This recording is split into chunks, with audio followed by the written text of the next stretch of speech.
Hello, welcome to Ferrell Swim Tech. My name is John Ferrell. This is the live stream that is done on Team Zoot's Facebook page, and this is also recorded for reposting later on my YouTube and Rumble channels. Speaking of those, let's talk about them. Follow me on Rumble, Ferrell Swim Tech on Rumble. So if you do the Rumble thing, check me out, Ferrell Swim Tech, YouTube at Ferrell Swim Tech. Both of these channels are where I place any of these live streams as well as video stroke technique reviews. I'll talk about that in a sec. Ferrell Swim Tech on Instagram. I've been trying to post more things. ferrellswimtech at gmail.com. So all these places are places that you could find me. If you have any questions whatsoever, ferrellswimtech at gmail.com. Had a Team Zoot member from Yorba Linda, California reach out to me last week, and we had a wonderful in-person lesson this week. So remember, I do in-person lessons. I run my lessons out of Glendora High School. So if you live basically North OC, Los Angeles County, Western San Bernardino County. Yeah, I don't want people driving from State Line. That's a bit far. And even like maybe very southern Ventura County. If you want to come and do an in-person lesson, shoot me an email, ferrellswimtech at gmail.com. Also, I do virtual stroke technique reviews. You film yourself, send me the video, I look it over, I then give recommendations based off of what I see, kind of a live format like this. Check out the Rumble and the YouTube to see examples of this. So, okay, so with that, we're going to get into today's discussion. Today's discussion is going to be kind of advanced pulling theory. We're not going to talk a lot about, where to put the hand, where to put the arm, how depth. That's all done in the previous video. We kind of covered some of the topics that we're talking about today, but we're really going to get in more of an in-depth idea of how do we put more power into our pull so that we move forward faster. Okay. So when I'm watching people that are 2 minutes and 145 and slower per 100. So we need to start with this discussion with a simple understanding that honestly 130 per 100 is realistically like absolutely bottom level of junior varsity in high school.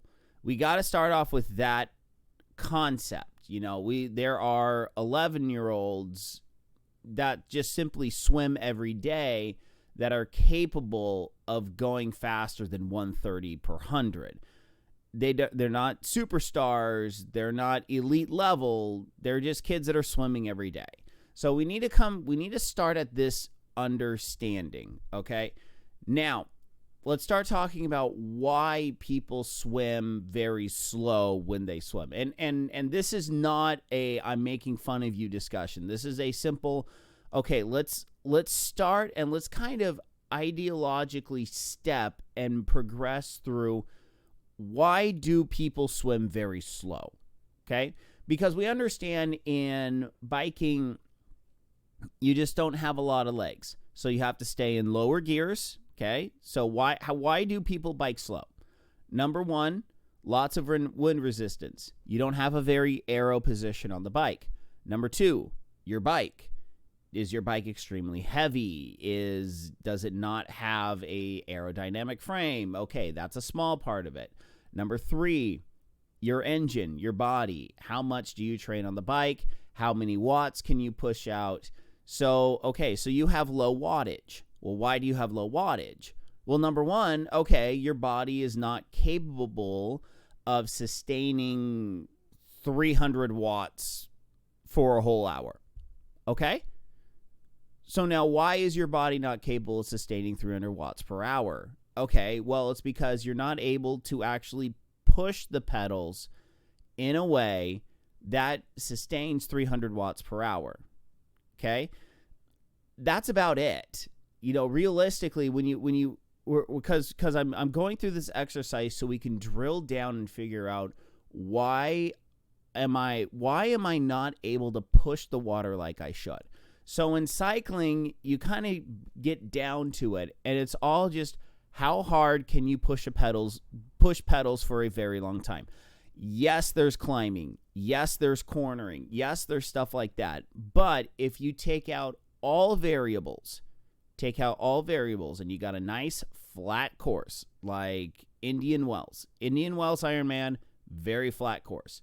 So when you take out all the variables, you need to be able to push the pedals for a sustained amount of power for a sustained amount of time, okay? So when it comes to running, you have to be able to move your legs at a certain rate for the entire time, okay? So how does this happen? Well, maybe you're not engaging your glutes enough. You're not engaging all the muscles in your leg. You see, and yes, with cycling, there's a fair amount with muscle activation, pedal technique, stuff like that. But when it comes down to it, you just need to be able to apply the pressure to the pedals for an extended period of time. Actually, to be brutally honest, if there's one discussion I want to have with someone that actually knows what the heck they're doing, I want a discussion on what is the optimal pedal, foot pressure on the pedals. Because when I pedal, I feel like my foot wiggles all around in the shoe, and I don't have a good grasp on kind of like what is the optimal. Basically, this discussion I'm having with swimming, I want someone to have with cycling in terms of how to put pressure on the pedals evenly. Yeah. Anyway, sorry, tangent. Okay, so let's get into swimming now. Okay, so that's kind of the idea. Why do people have a problem applying pressure to the water with swimming? Okay, so the conversation that started this was we were talking about how do you swim fast mathematically? Okay? How do you swim mathematically, all right? So I want to do a little exercise with all y'alls. Does this thing work? Do I have this set up to where this actually works? Hold on. We're gonna do something. This is just something I thought up off the top of my head. Okay, yeah, that's good enough. We'll do this. Okay. So, we're bringing out MathCAD, folks. This is the first on the stream, okay? And I don't have my license activated. I have a license at work. I'm supposed to have a new license, and I haven't activated it. Okay. So, in swimming, strokes per minute, okay? So, this is cadence. Here, hold up.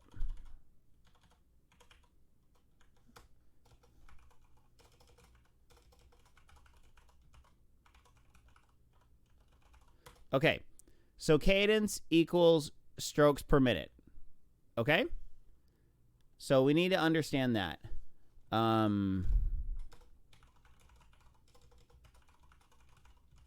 Okay. Distance per stroke is, we'll say, feet per stroke. Okay? All right. So we need to understand two terms here. Cadence equals strokes per minute. Distance per stroke equals feet per stroke. Okay? All right. So, yes, there is going to be math in this episode. Usually people say there was supposed to be no math. Yes, there is math in this episode. So, basically, in order to do speed is defined as cadence times distance per stroke. Okay? So, let's do a little mathematical formula here, okay?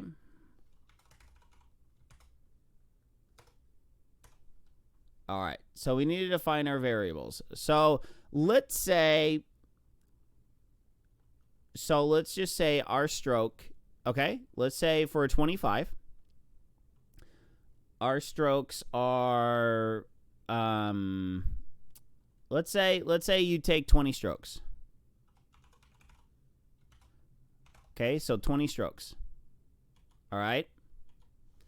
So then minutes, let's say it takes you 20 seconds, okay? 20 seconds. Okay? So then distance,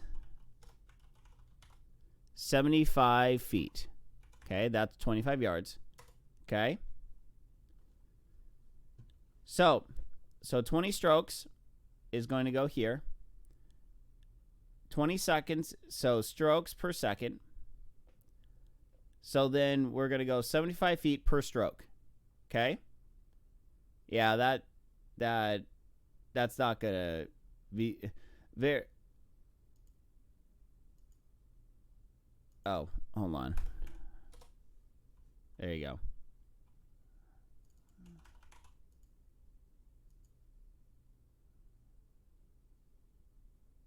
Dang it, darn me in my capitalization.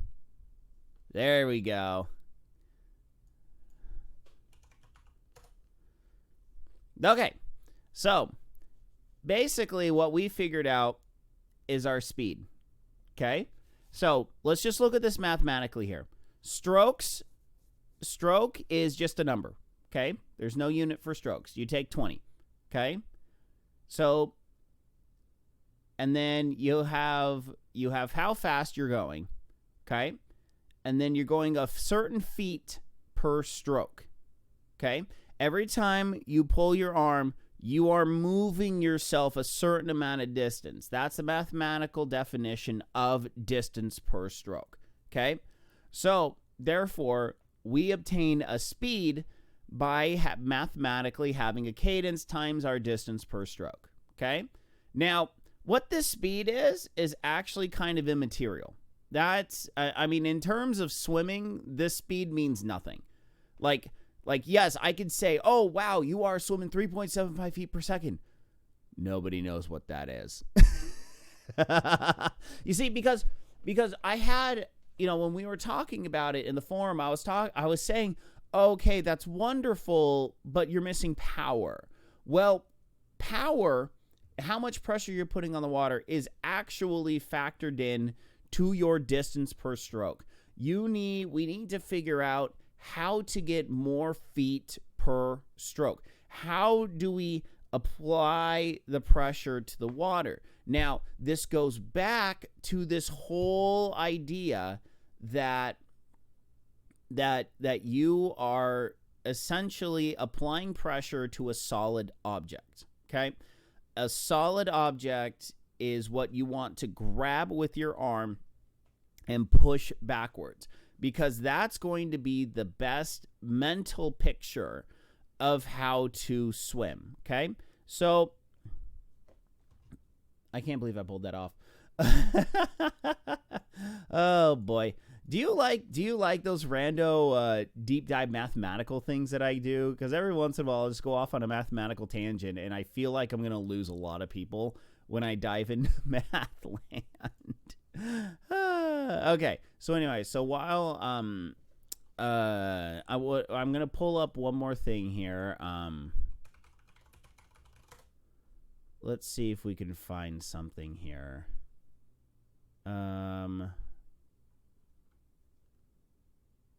Let's see here.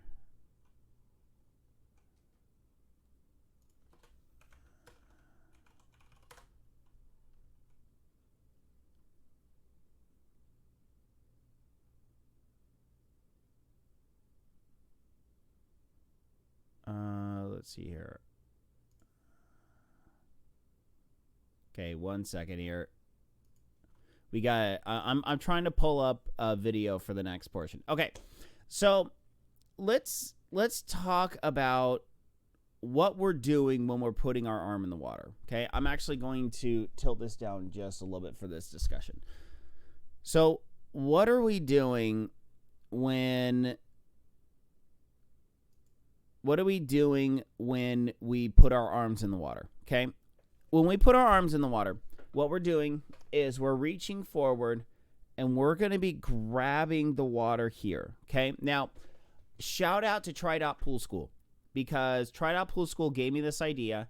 I don't want to use this idea and feel like I'm ripping off Tri-Dot Pool School, that, saying that I came up with this idea. No, this is something they legitimately discussed in Tri-Dot Pool School. And quick shout out to those guys. They run an amazing program. I did it earlier this year down in San Diego. And although personally, like legitimately, they had two very small things to say about my stroke. There was not much that they were going to change in my stroke, because it was already in line with how they teach your stroke. One of these days, I'm actually going to talk about the pool school experience. I was going to be a pool school instructor, but just my schedule would not let me do that. But what they discussed was like being a paddleboarder, putting your paddle in the water, and then using your body rotation to push the oar backwards. Okay. So what we're going to do right now is I'm going to show you, and I'm trying to see if maybe we can see. Okay, so you see the guy, he's putting, actually, that's kind of really terrible paddleboarding technique. Okay, we need a better paddleboarder guy.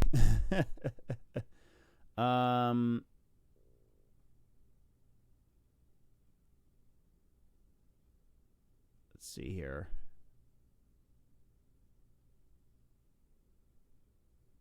Yeah, I should have done some research on this. I should have actually found something better.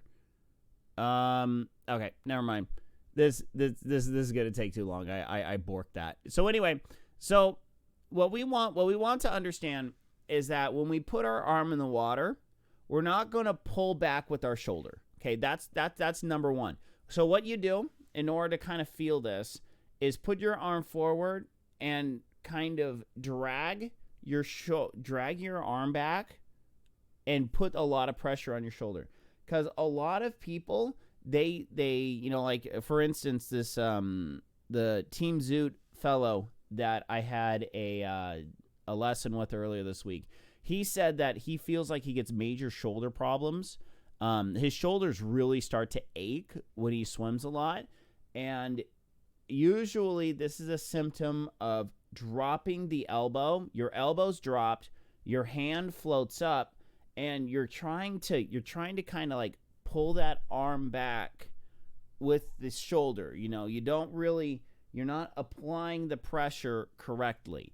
So number one, and this is where filming yourself is going to be very advantageous. These things are extremely hard to grasp unless you watch yourself. So find someone with a GoPro, find someone with an underwater camera, get someone to film you. Now, I don't care if you send it to me or not. This is for your own sake. If you watch yourself swimming, it is very easy to diagnose a lot of these problems within your own stroke. But what we need to think about is we're engaging the arm here, and then we're going to put pressure more on the forearm, okay? Right about here on the wrist, where between my two fingers, okay? This is the area that you want to concentrate that power, okay? This is the area to concentrate the pressure. Feel like you're actually squishing down a marshmallow. So you see my wrist is engaged. My hand is actually pretty relaxed here, okay? So we don't want to push with the hand. We don't want to pull with the shoulder, okay?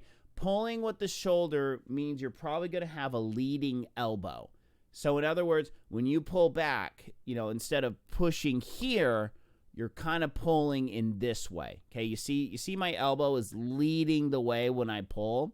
Another way to see that is if you pull back and you see a flick, okay?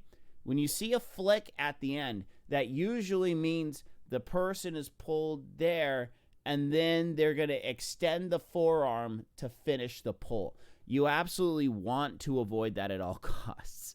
because that means that your pull is insanely inefficient because you drag your elbow to here, okay, and then you flick backwards. And usually it's you see my hand back there, you'll flick water up and over the pool. Now, something like that is super easy to see. Here, let me get a better position here and flick. Okay, so where people go wrong a lot of the times is they put pressure on the shoulder. If you put pressure on the shoulder, you'll get your elbow to about here. Okay, so you go here. Now, some people will just bring the elbow out of the water and they'll just pull in kind of this motion, okay? So if you're pulling with mostly your shoulder, you're not really going to extend the arm, okay? So if you pull with your fingertips are forward, elbow is behind the fingertips. It's gonna be a lot more pressure on the shoulder, and then if they finish the stroke, they go poof. Okay, they get another impulse. So they have an impulse here. So pull, flick, pull, flick, pull, flick, pull, flick, pull, flick.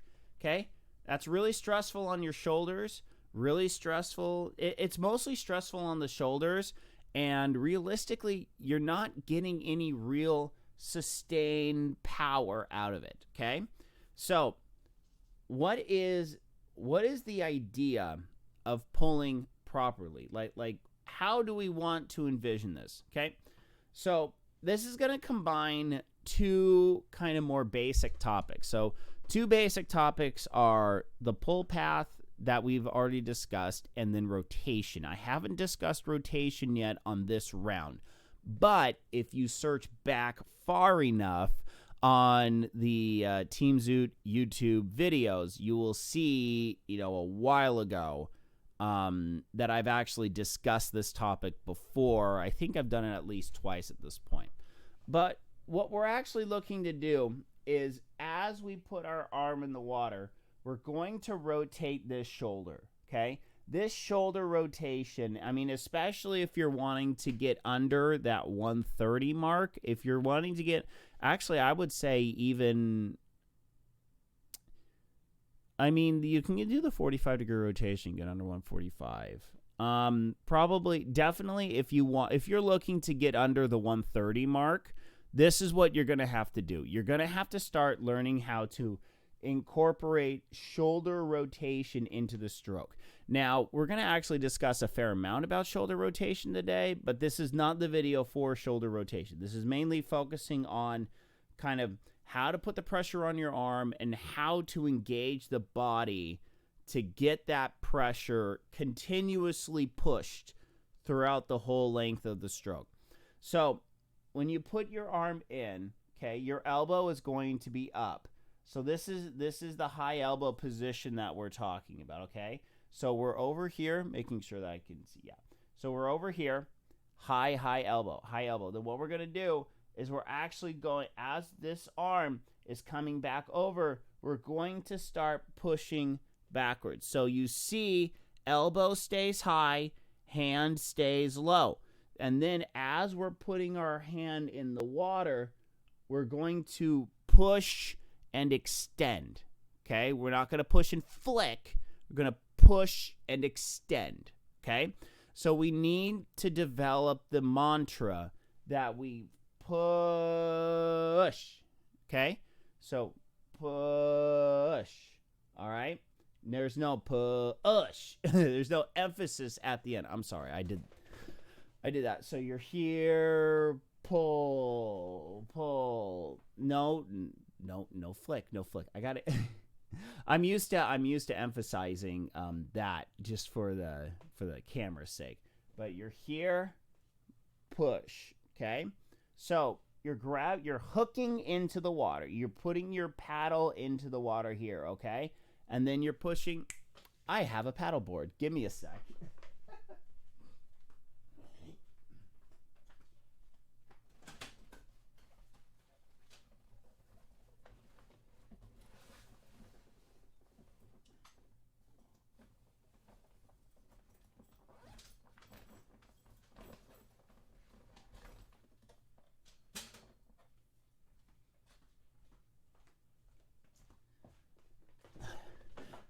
You know what's lovely about these live streams? I'm just like, wait, I have that. So okay, so as I talked about, okay, we want to put our arm in the water and push. So that's like we put our oar in the water, and then okay, we're going to put it on the left side, and we're going to push back. Okay, oar in the water, push back. Okay, it's not oar in the water, skim, flick. Okay, and it's not like all right. We want to grab that water as forward as possible and push it back. Okay, let's move the chair real quick.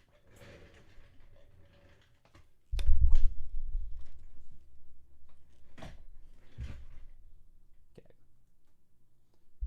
All right.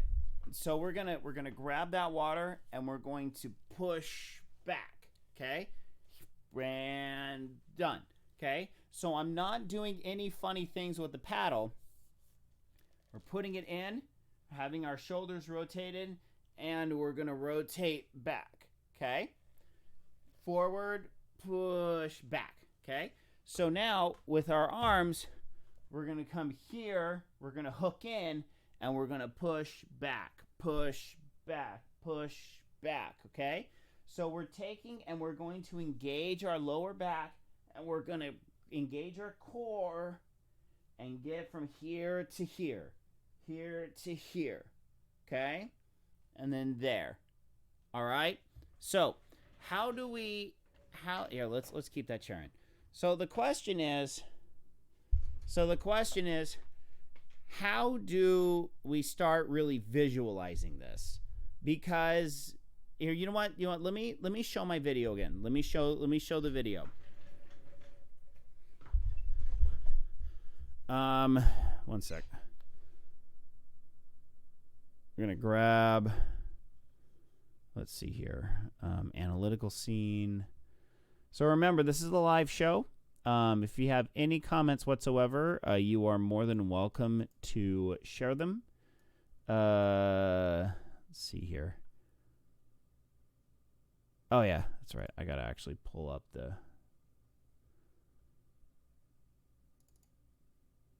Let's see here. So we're going to pull up my pulling 50.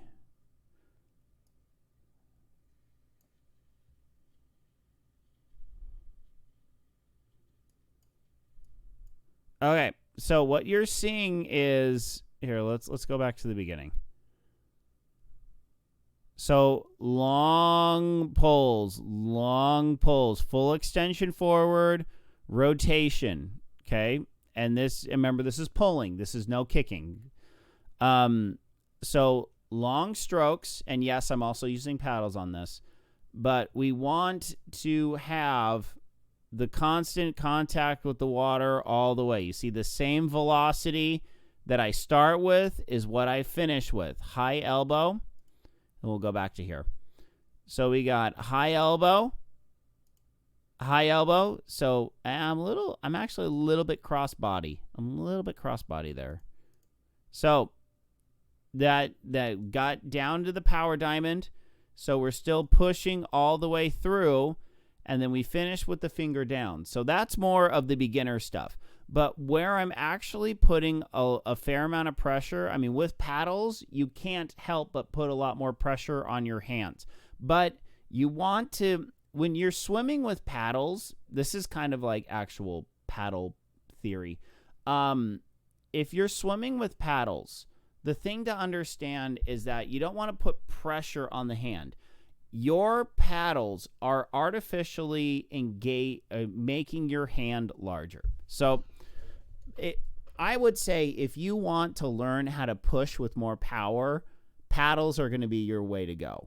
Okay? So let's have a discussion on how to actually pull with paddles. Okay? I'm going to grab my paddles real quick. I'll be right back.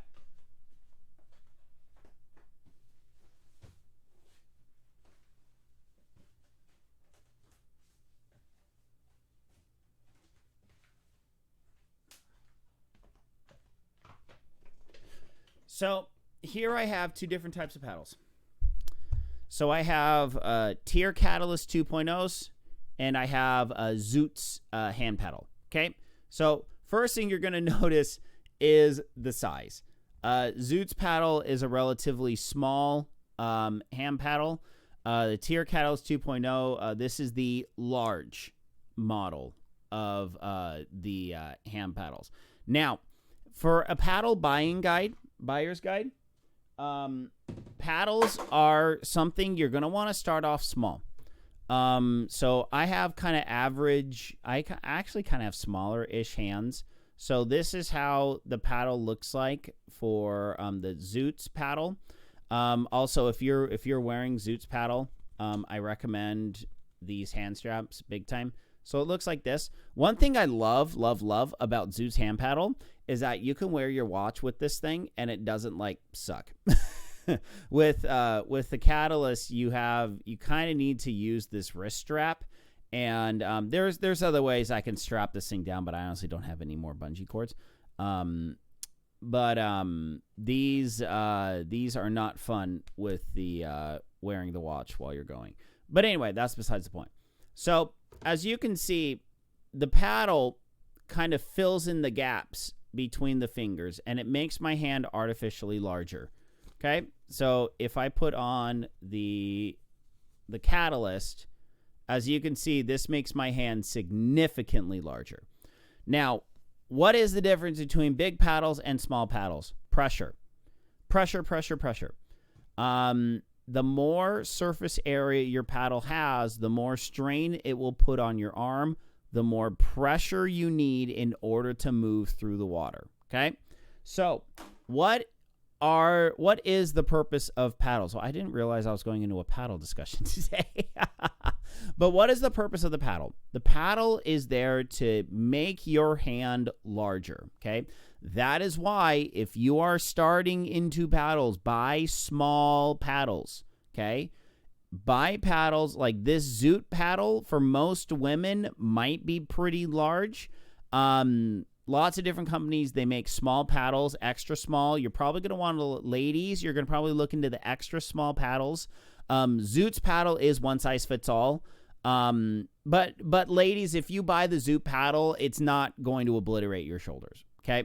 It's going to be, this will be somewhere in the medium size. I know they make smaller paddles than this. But I honestly wouldn't worry. If you want to buy the Zoot paddles, go ahead. They're actually pretty economical. They're a good price. I wouldn't go crazy on your first pair of paddles. You will probably graduate from them relatively soon if you just use them if you use them frequently. So let's talk about how to use these things. So when I wear my paddle, okay, I'm actually going to wear this on the opposite hand, so it's going to look a little funky, but just bear with me. So when I use my paddles, what we don't want to think about is that we're pushing with the hand, okay? Yes, the hand is now larger, okay? Let's think about this. Hand is larger, more surface area on the hand. In engineering, we talk about moment arms. We talk about levers. We talk about moment arms, okay?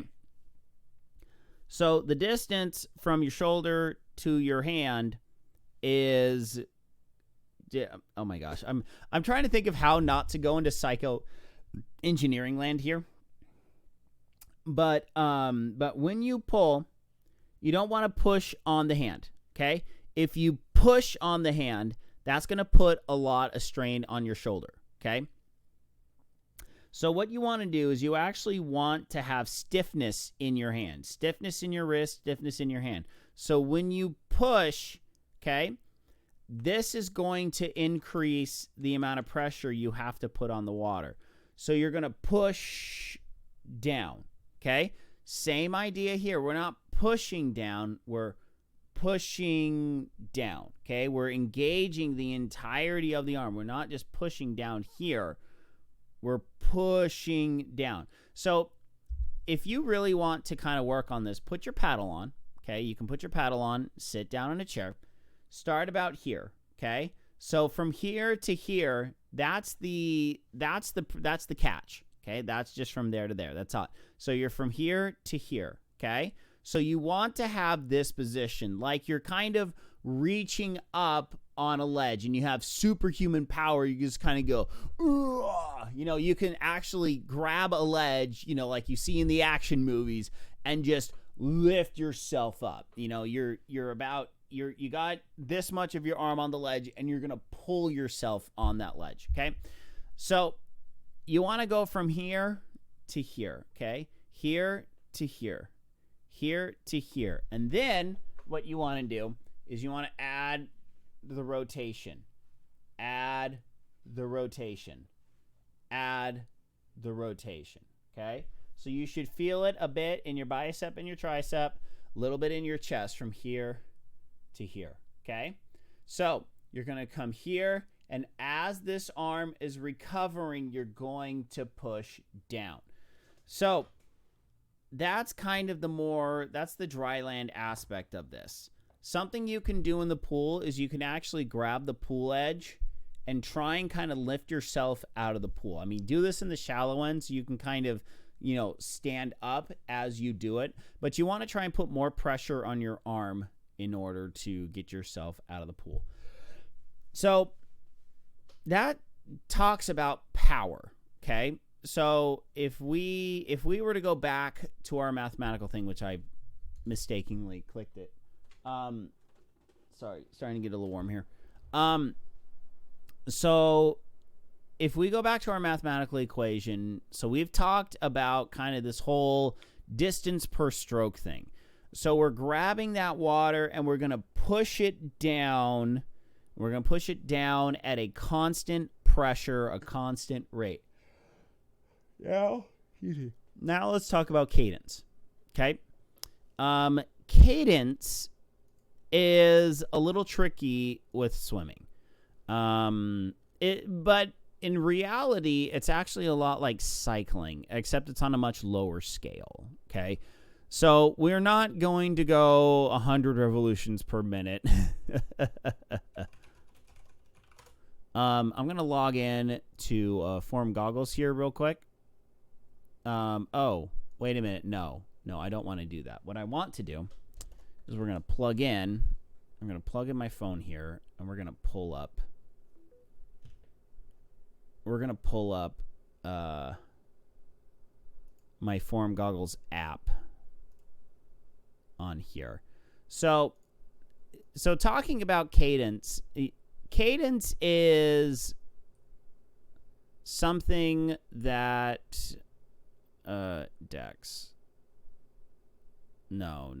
That's okay. Let's try that again. There you go. Start now. There you go. Okay. So cadence is something that is very important. But at the same time, we have to understand that it literally follows the it follows a lot of the same rules.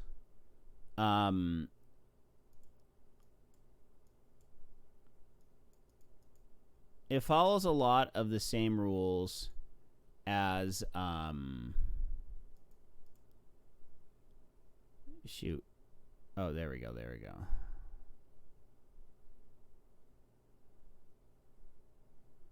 Okay. All right. So what we're going to do is we're actually going to look at what I did down in Mesa. Okay. So what I did down in Mesa looks basically like this. So this is a 50-meter swim. Okay. 50, 100, 150, 200, 250, 300, 350, 400 meters. Okay. So this was actually, I started here. So 50, 100, 150, 200, 250, 300, 350, 400. All right. So this was in a 50-meter pool. And so you can kind of see that this is very cyclic. So I kept mostly the same every time. So if we go here, oh, you know what? Let's scooch that over here. So basically the entirety of the time, well, these valleys are when I was turning. Okay, each valley is the turn. So you have 76 strokes per minute, and 72, 76, 72, 70. Now this was recorded with the Garmin watch. Okay, Garmin watch recorded this, not Form goggles. But you can kind of see. So I'm at 72 strokes per minute, 70 strokes per minute, and I'm going, somewhere, somewhere, what's. Yeah, that's actually really slow. I don't know. I don't understand the time per 100 yards. But you can kind of see here, I keep my strokes per minute at about 72 when I'm racing for a 400. Okay. And you can see throughout the entirety of the race, it is at about 70, between 70 and 72. So that's kind of, but to be brutally honest, strokes per minute for us swimmers, we don't really talk strokes per minute, because when we're swimming in a pool, we talk strokes per 25 yards, strokes per 50 meters, because that's what we swim. We don't swim continuously for a minute. We swim, turn, swim, turn, swim, turn. And that turn is going to give you 20 plus feet, 15, 20, 30, even upwards to 40 feet of where you're just underwater. You're taking no strokes. So that obliterates your strokes per minute. So for us swimmers, we always talked about strokes as in strokes per 25. So when we're talking about cadence here, your cadence is cadence doesn't necessarily come into effect unless you're swimming abysmally slow. Okay? If you have a very, very slow cadence, and I've seen people swim this slow, or catch-up stroke. I've seen someone swim like this. Okay? If you swim with a very slow cadence, there's not really much that you can do in terms of power generation, just because unless you're putting pressure on the water. You see, on bikes, we can grind stuff out at 60 RPM, 70 RPM. We can grind stuff out. Like if you're in a super heavy gear, yeah, sure, you can grind it out at 60 to 70 RPM. In the water, it doesn't work, okay? Slow cadence does not work. And here's why. It all has to do with being able to put pressure on water. Remember, water is different than concrete, okay? Low cadences do not work in swimming. If someone tells you have to have a slower cadence, that's not like the bike. It's not like the bike. You have to throw the concept of bike cadence completely out the window when you're thinking about swim cadence, okay? So when I'm here, let me see here. Let me see. Oh, whoops. I wanted to see if I can pull up one of my actual workouts here. Let's pull up this. Let's see what's going on here. View stroke statistics.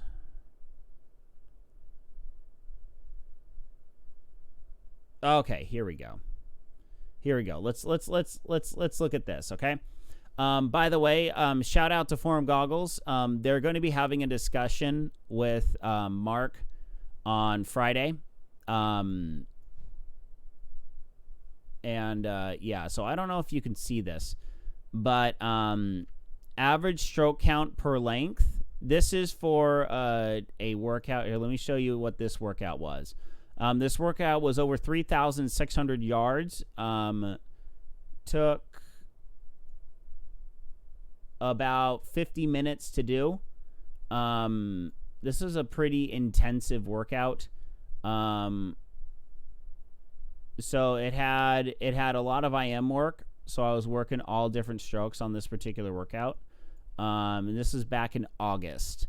It's been that long since I've swum like a legitimate workout. But anyway, so we go to stroke statistics.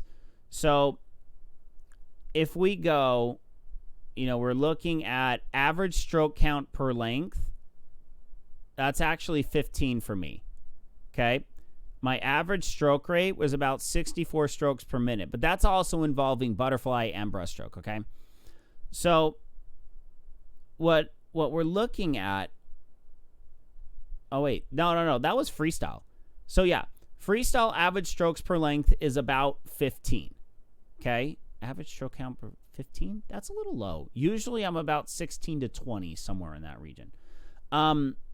But anyway, that was just what I was thinking of. Yeah, because that's my freestyle statistics. So if you get form goggles, you can totally break this down. And so this is a big shout out for form goggles, to be brutally honest. If you want to kind of better grasp what you're doing, number one, check your cadence. See what your cadence is, okay? So your average top-tier swimmer is going to swim 25 yards somewhere around 14 to 18 strokes per 25. That's going to be, like, if they're really being lazy in terms of distance per stroke, they're going to go about 18. If they're really, being efficient, they're going about 14, okay? You're not going to see anyone go lower than 14, okay? You're just not. And some people think, oh, well, if I just take long pulls, I can really get my stroke count down. But if you get your stroke count down, how much time are you? All right. So just kind of with this discussion on cadence, I know I'm a little bit over, kind of all over the place today, but these are all concepts that if you take each concept and kind of break it down and implement it, this is mostly a theory crafting video where we're kind of talking about this whole idea of how to put more pressure on the water. But with regards to cadence, the one thing about a very slow cadence is that when you push water with that cadence, the water actually just goes around your arm, okay? So we have to understand water is a liquid. We treat water like it's a solid, but we need to understand it's a liquid, all right?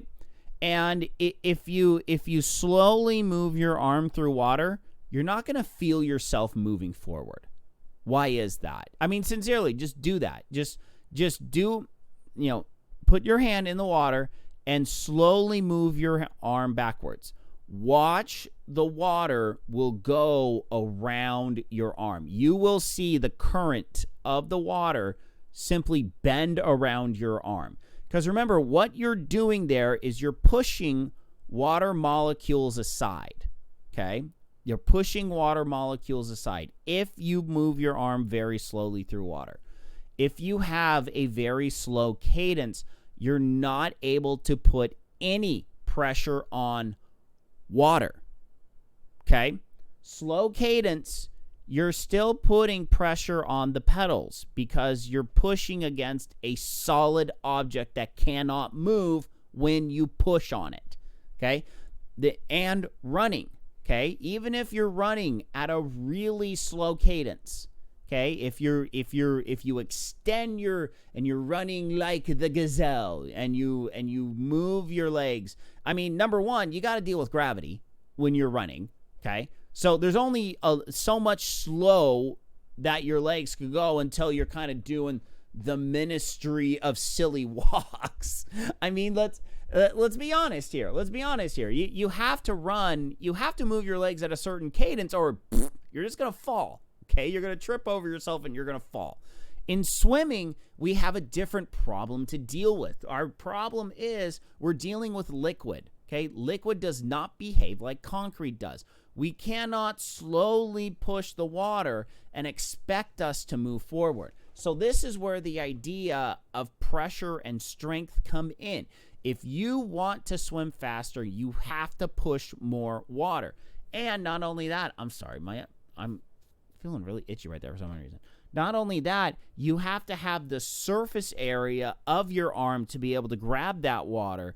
And not only that, you gotta have that power and the rotation to push that arm backwards.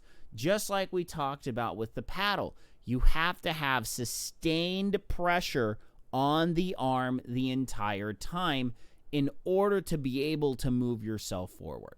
Okay? And you have to move your arm fast enough in order to actually be able to apply that pressure to the water, where you may be feeling, okay, I am pulling. If you move your arm that slow, you're not going to go anywhere, okay? So, final part of the video right now is we're going to discuss how do you get faster. And for a lot of this, we kind of theory craft. We talked about kind of the ideas and the concepts. How do you get faster? Now, I fully fleshed this out on another video in the past. I'll probably do this video again. Oh my gosh, I'm totally having a builds. Builds are the way that you are going to learn how to push the water harder. Okay? Builds in swimming is kind of like strides in running. Okay? So those of you that have a running background, you do strides. Basically, you take about 100 yards, 100 meters, start off at a jog, build to a sprint, back off that sprint at the end. Okay? For swimming, builds are basically you start slow, build to a sprint, and then you touch the wall. Okay? Usually we do builds over 25s, over 50s. So if we're doing it over 25, start at one end, every couple strokes, put more pressure on those arms, up the arm cadence until you're at a full-blown sprint by the time you hit the wall, or whatever pace that you desire to be at. So, sorry about that. So for this particular idea of how do we start to learn how to pull the water harder, what we want to do is we're going to want to do this over a workout. Okay, this is going to be a single workout for you. So you're going to get warmed up, do a little bit of pulls, do a little bit of kick, do a little bit of drills, kind of get yourself in the right mindset to actually start applying pressure to the water. Okay, so what you want to do is first work to fix your stroke mechanics. Okay, all this is worthless if you're dragging your shoulder. Okay, if you drag your shoulder and your hand is like not in the right position, work on your stroke mechanics. Pulling, snorkels, pull buoy, snorkel, pull buoy, snorkel. Okay, fix those first. Okay, you got to fix your pulling mechanics before you start into this next level. Okay, because if you're trying to do this with poor stroke mechanics, you're going to set yourself up for ruin. Okay, fix your stroke mechanics first. Get someone to video you, diagnose your problems, or send it to me, ferrellswimtech@gmail.com, and I will tell you exactly what you need to do to fix your stroke technique. Okay, that's number one. Number two, start with 25s. Okay, so you want to start at one end, you want to push off, and every couple strokes get faster, push harder on the water. You're just not going to move your arms faster. You're going to push harder on the water. So you're going to push and increase cadence. Okay, so because you have to, as you push harder, you have to increase your cadence. Okay, you just have to increase that cadence, because if you don't, you're not going to be pushing the water harder. Because if you just go, I'm pushing the water so hard, that's not going to do anything for you. That will just push the water to the side, and you're not going to be moving forward in the water. So you want to start working on grabbing the water and pushing it back, incrementally increasing the pressure and the speed. Because what you're going to find is that once you get to the point where, because you have this speed and cadence relationship where if you have too much speed, if you have too much cadence, not enough pressure, you're going to thrash, okay? And you're just going to go, and you're going to be pulling a lot of bubbles, a lot of white bubbles you're going to be pulling. You're slapping the water. You're just moving your arms as fast as you possibly can. That doesn't do you any good, okay? We're going to talk about sprint technique in order to learn how to sprint better so you can build your anabolic machine. But that's going to be a discussion for that day. We absolutely do not want to max out our cadence and not max out our power. We have to pull harder and faster in this kind of a thing. We're working on pulling both in tandem in order to get more pressure on average on the arm, okay? We want to build each 25 to the point until we hit our thrash point, okay? That's what we're going for. We want to find that thrash point. We don't want to stay at the thrash point. We want to find it. Now, thrash point, as I just mentioned, is defined as too high of cadence, not enough power, okay? Maybe your thrash point is going to be very low, okay? You know, maybe you increase your cadence a little bit and you feel like your arm, you're not really pushing anything. You're just kind of moving your arms, okay? So you want to increase both at the same time. So over time, over these 25s, you're going to hit your thrash point, okay? Once you've hit your thrash point, what you want to do at that point is then swim 100 at that pressure and cadence just before you hit the thrash point. See how you feel, okay? Because that needs to become your new training rate of perceived exertion, okay? What we need to do with this exercise is we need to find a new pressure for you to play with, okay? Because the idea is we need to learn how to incrementally make ourselves go faster.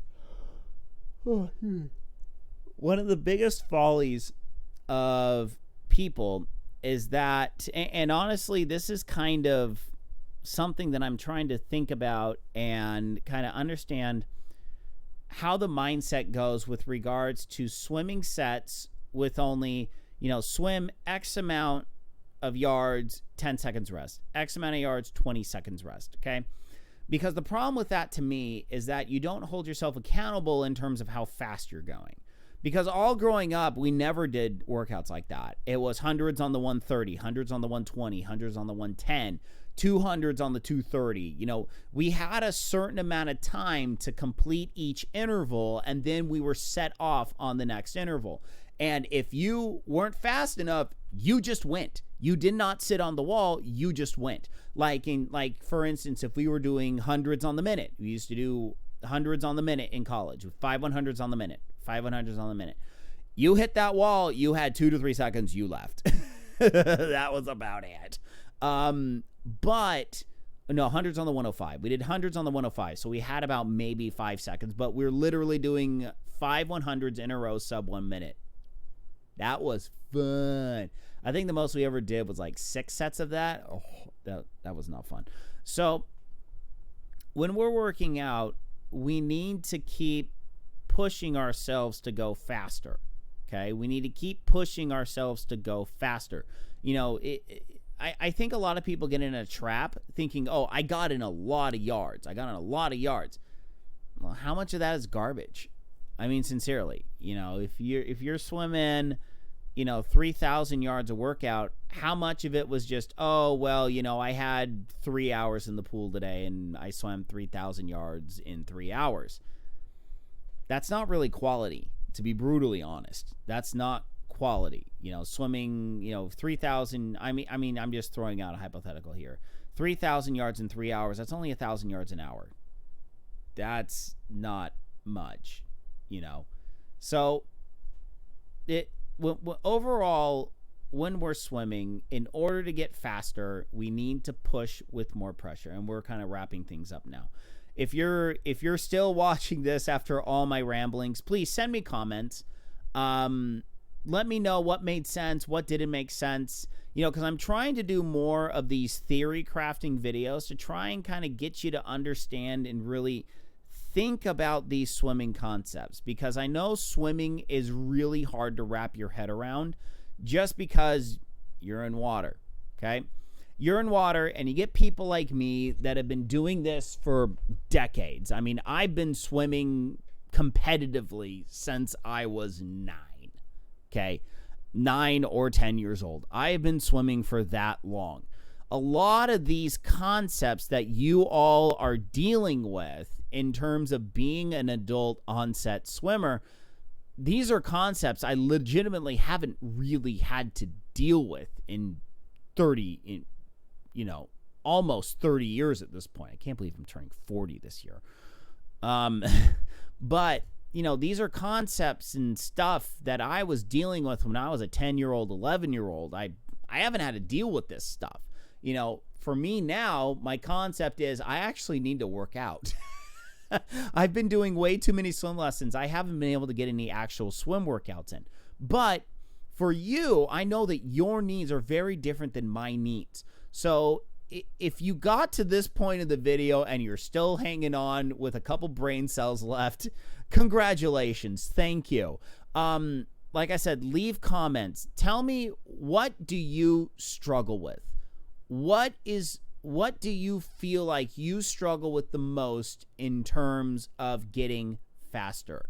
I mean, what are you struggling with to break the 2-minute mark? What do you struggle with at the 1:45 mark? What do you struggle with at the 1:30 mark? Help me with your problems. Give me your problems. Let me think about them.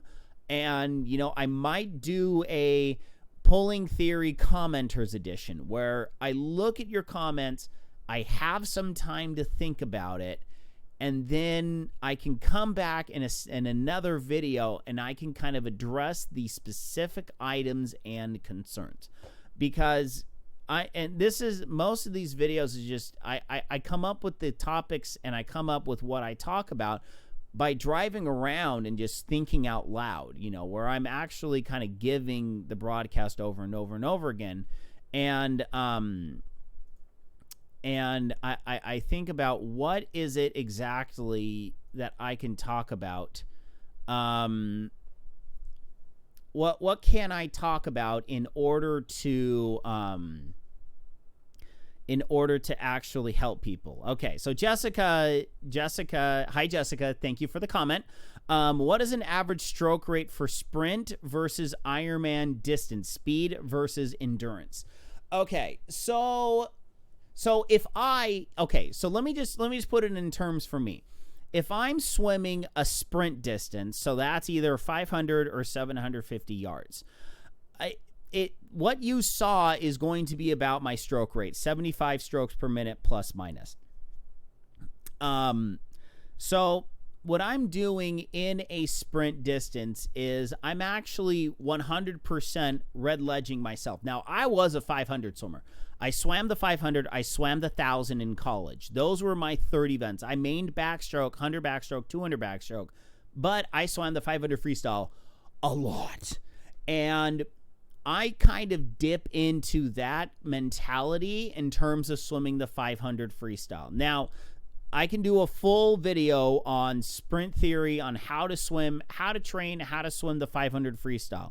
If you're curious about how to swim the sprint distance faster, I can teach you how to swim that a lot faster and how to train for that in a pool.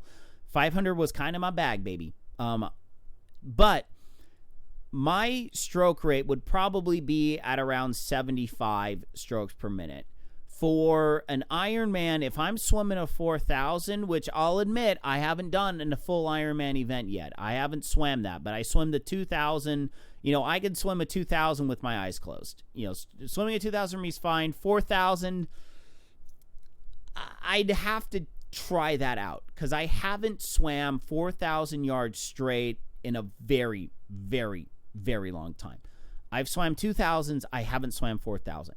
I would actually significantly reduce the amount of time that I would. Honestly, if I were to be training for the Ironman event, a distance, I would probably swim it.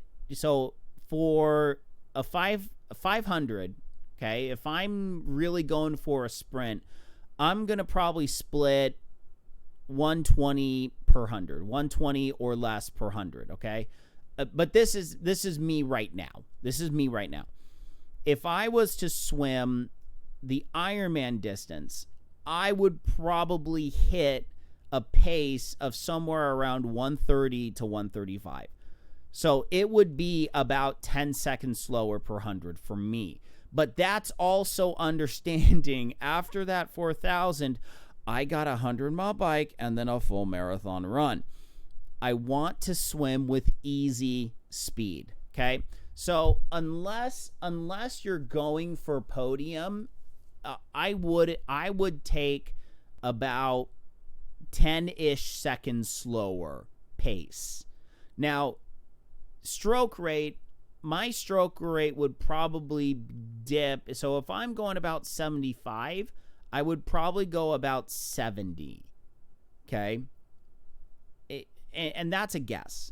That's a guess. You know what? One of these days, I need to just swim a 4,000. I just need to swim the 4,000 and just do it. But I would have to block out a lot of time in order to do that.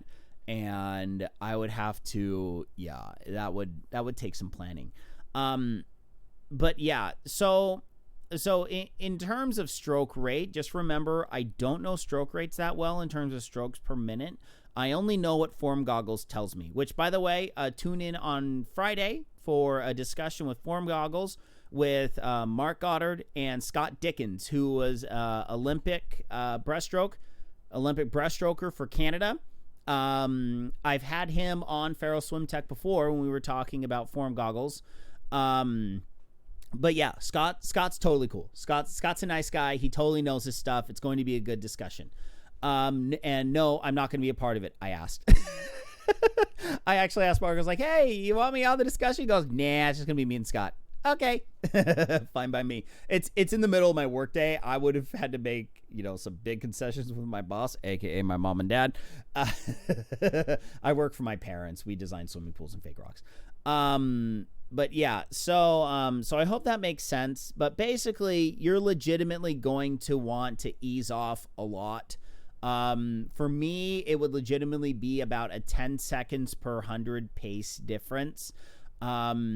But if I was swimming a straight 4,000 and that was it, probably I could get away with about a 125 per 100 and not completely hate myself at the end of the 4,000. I could probably get away between 125 and 130 per 100 right now with my current swimming capacity, which legitimately is just swimming back and forth a little bit with 4, 5, and 6-year-olds doing learn to swim lessons. I mean, I have so many swim lessons today or right now. It's awesome. But that means I just don't train swimming right now at all, which, you know what, I'm okay with. So yeah, so that's going to be it for today. Thank you all so much for tuning in. I know this one was a bit longer and a bit, kind of all over the board. Like I said, leave some comments. Let me know what worked for you, what makes sense, what doesn't make sense. If you don't want to leave a comment, just send me an email, ferrellswimtech@gmail.com. Any questions about swimming, I will answer them. I don't care. I want to help you get faster. I love swimming. Swimming is hard. I get it. I understand it. I want to help you on that journey. So send me emails, subscribe, YouTube, Rumble, check out the Instagram. I'm going to be working on posting some more content on Instagram. But yeah, so that's going to be it for this morning. Thank you all so much for tuning in. Have a great rest of your day. Keep training. Good luck to those that have late season races. I know there's a couple more coming up. I know we got La Quinta coming up. Here in California, they actually have a race on Catalina Island. We got Bayshore and Long Beach coming up. Big shout out to Bayshore. They do a half Ironman distance and a Olympic distance in November. Usually first or second weekend of November. The crew, totally awesome. I love the race directors. They are fantastic people. They love racing. They love getting people to race. They do 2 races a year in Long Beach. It's a fantastic place to race. Sheltered bay swim, mostly a flat bike. You got one major hill to tackle on the bike, and then the run, super flat course, except you got to go up a bunch of switchbacks at one point, which sucks. But Bayshore, look it up, Bayshore, California. Or Long Beach, California, in the Bayshore area.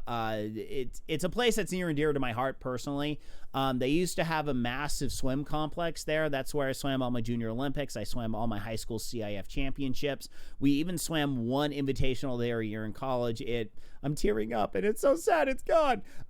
Literally, my swimming career was made in that pool. So the fact that there was a race literally 2 miles down the beach from that, and I get to run around by that pool, and I get the positive vibes. I'm tearing up. Why am I tearing up over a swimming pool? I am such a nerd. Oh my gosh. Okay, I'm done. I'm out of here. I got to get the kids ready for school. Thank you all so much for tuning in. Keep training. Follow the stuffs. Thank you, Mark, for letting me do this swim technique stream. I'm out of here. Until later, my friends. Good night, Isaiah Norris. Wherever you are, I can't believe I'm crying over a pool. All right. I'm out of here. Goodbye, everyone. Goodbye.